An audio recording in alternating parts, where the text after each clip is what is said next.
اب جب زندگی اتنی مشکل ہے تو خدا اس مشکل میں ایک مہینہ دے رہا ہے کہ یہ ایک مہینہ، اس کی ایک رات 1000 مہینوں سے بہتر ہے. یہ بوسٹ دے رہا ہے بیسیکلی. یہ منتھ، یہ اسپرچول منتھ، یہ بندگی کا مہینہ، یہ بیسیکلی ٹنل ہے جو ہمیں ہماری میٹلسٹک سے ہٹا کر ہمیں اس ٹنل میں ڈالتا ہے کہ اگر چاہو تو تم بہت دور جا سکتے ہو، چاہو تو تم اپنے آپ کو بہت اوپر لے کے جا سکتے ہو. وما ادراک ما لیلۃ القدر، اور تم درک نہیں کر سکتے کہ لیلۃ القدر کیا ہے. ایک رات، اور اس ایک رات کا بھی حصہ ہے. کسی نے دعویٰ نہیں کیا.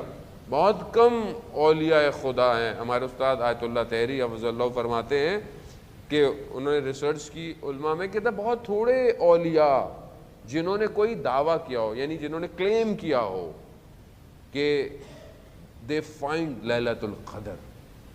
تو اس میں وہ کہتے ہیں سید ابن طاؤس، جبکہ انہوں نے خود بھی نہیں کہا کہ ان کا میں کسی کو جانتا ہوں کہ جو لیلۃ القدر کو درک کرتا ہے. کیونکہ اصل میں ہم نے کبھی محسوس ہی نہیں کیا کہ لیلۃ القدر ہمیں کیا ہے، بس عمال کر رہے ہیں، دعا جوشن کبیر پڑھنی ہے، سب یہ پڑھ لیا، بس چلو جی سحری کی اور گھر. کبھی محسوس کیا اس رات کو کہ کبھی زندگی میں کوئی لمحہ آیا ہو کہ آئی فیل سم تھنگ ایلس؟ کیسے ہوگا یہ؟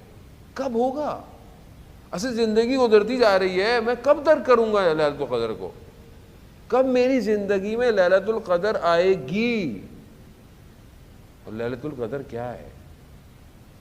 جب تفسیر بیان ہوتی ہے تو لیلۃ القدر یعنی حضرت سیدہ سلام اللہ علیہا ہے، حضرت فاطمہ سلام اللہ علیہا ہے. اللہم صلی علی محمد. اب یہ کیا کنیکشن ہے ان ہستیوں کا ان راتوں سے؟ اب یہی تو ہمیں درک کرنا ہے، اسی کو تو ہمیں پہچاننا ہے کہ ہم کس طرح ان تک پہنچیں.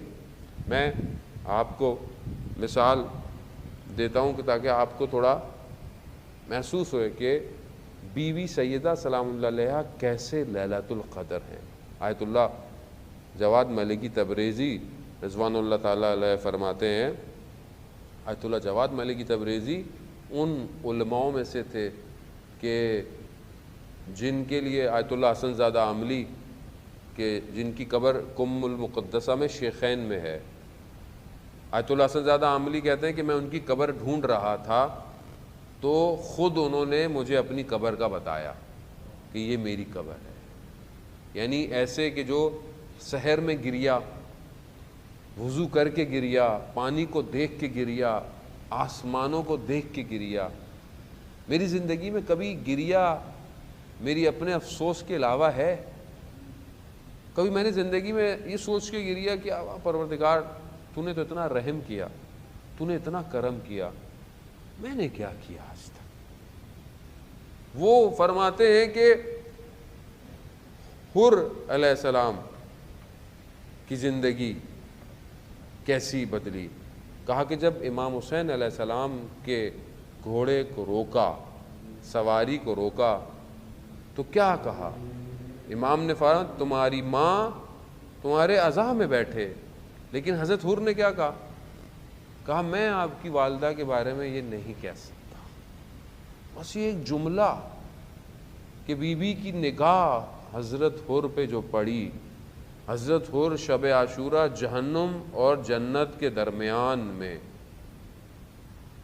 ایک نگاہ نے حر کو وہاں سے اٹھایا اور کیا مقام دیا، حر علیہ السلام ہو گئے. آیت اللہ جواد ملکی تبریزی کہتے ہیں یہ ہے لیلۃ القدر. ایک رات ہزاروں مہینوں سے بہتر ہے. کہاں پہنچ گئے؟ آج آپ حضرت حر کے روزے پہ جائیں، جو بھی امام حسین کی زیارت پہ جاتا ہے وہ حضرت حر کے روزے پر جاتا ہے. بڑے بڑے علماء، آیت اللہ آئری شیرازی، جتنے بھی آیت اللہ جنہوں نے بڑے بڑے حوضے کھولے جا کے کہتے ہیں ہم نے حضرت حر سے توسل کر کر یہ کام کیا ہے. کیا ہے؟ ایک رات. اب ہم 18 19 کی رات، 21 کی رات، 23 کی راتیں جو طا کراتے ہیں، ہم اس کا کیوں انتظار کریں؟ ہم آج سے کوشش کریں کہ ہم لیلۃ القدر کو درک کریں. ہم آج رات سے اپنے آپ کو ایسا بنائیں کہ جب ہم لیلۃ القدر تک پہنچیں تو ہمیں لیلۃ القدر محسوس ہو. خوب آج کی رات سے ہم پریکٹس کریں.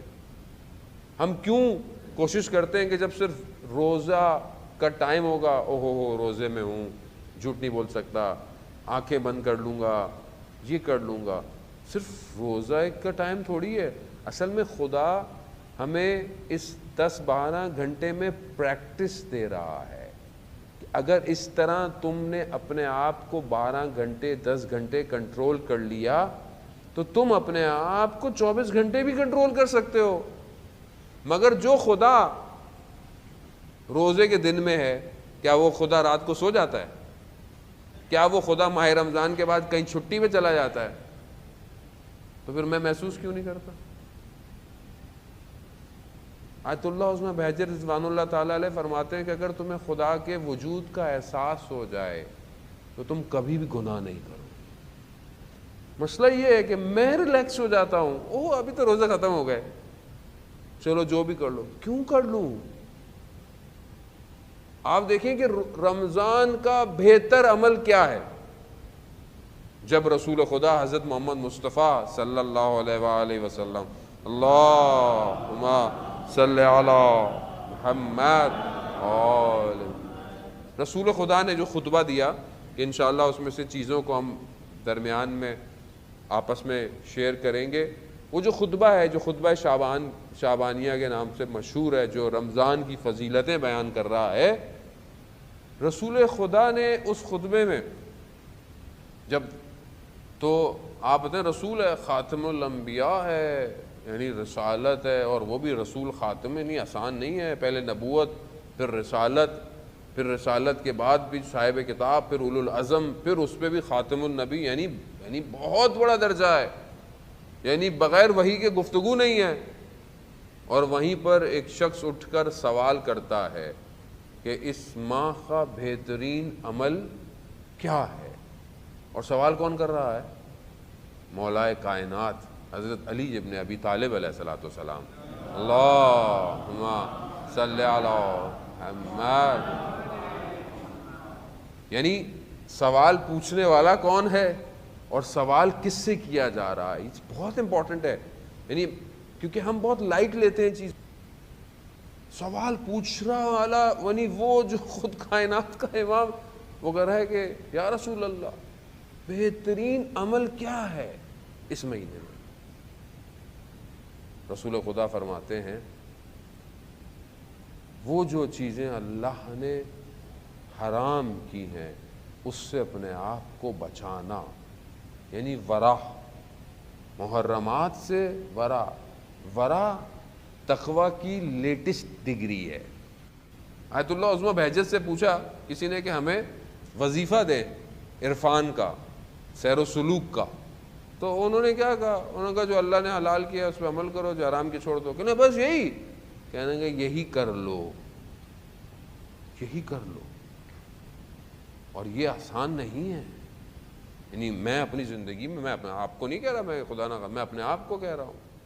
یعنی رسول خدا نے جو فرمایا صحابیوں سے اپنے کہ ایک زمانہ آئے گا کہ اس زمانے میں اس قوم کی امت کی ایک نیکی، اپنے اصحاب کو کہا آپ کی 50 نیکیوں کے برابر ہو. صحابی رسول تھے. صحابیوں نے جنگ بدر، جنگ احد، کہا یا رسول اللہ یعنی ہماری 50؟ ہاں ایک نیکی کرنا مشکل ہو جائے گا.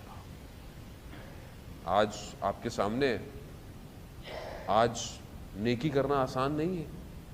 آج اگر آپ کسی کے ساتھ نیکی کریں تو اس کو شک ہوتا ہے، ضرور کوئی نہ کوئی اس کو مقصد ہوگا میرے ساتھ نیکی کرنے کا. دنیا ایسی ہو گئی ہے. اور اگر کوئی اپنے سامنے غلط کام دیکھ رہا ہوتا ہے، کہتا ہے بھائی آپ روکتے کیوں نہیں؟ کہہ رہا ہے میں کہاں روک، کرنے دے جو کر رہا ہے.